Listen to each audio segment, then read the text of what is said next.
xibaar yu wér te wóor ca tàng ba abonnez-vous pour ngeen di mën di jot suñuy vidéo. mbégteek bànneex la ñuy am yéen ñi nga xam ne yéen a ñuy topp ci chaîne bii di Buzz 221 HD ni ñu koy defee saa su ne rek di leen indil ay xibaar la ca gën a fes nag dañuy daal di wax ci audition bi nga xam ne nag waa DIC doon nañu ko amal ak ki nga xam ni moom moo di Lat Diop ginnaaw loolu la nag bu ñu sukkandikoo ci journaliste bi di Ngoné Saliou ma ngay xam le ne ki nga xam ne moom moo di Lat Diop daal dinañu koy def li nga xam ne nag moom moo di garde à vue ba tax na daal jamono ji ñoom nag la ñu koy daal di toppee du leen lu dul dañu wax ne foofu ca LONASE dañu fa luubal lu toll ci li nga xam ne moom moo di 2 milliards yoo xam ne nag war na daal leer waaye itam bu ñu sukkandikoo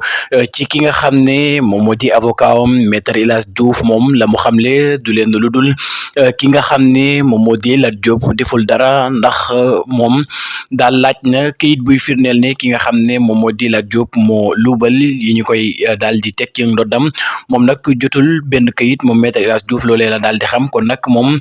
la mu xamle du leen dul lii nag ab jaay dool rek boo xam ne def nañu ko ci kaw ki nga xam ne moom moo di Lat Diop nekkoon itam ancien ministre des sports bu Sénégal kon nag moom la tax ñu wóolu ko nag du leen lu dul mbiri LONASE yoo xam ne nag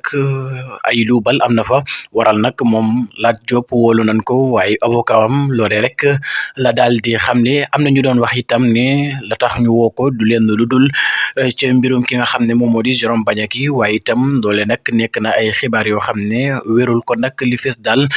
mbirum LONASE daal la ñu koy daal di toppee moom ancien ministre boobule.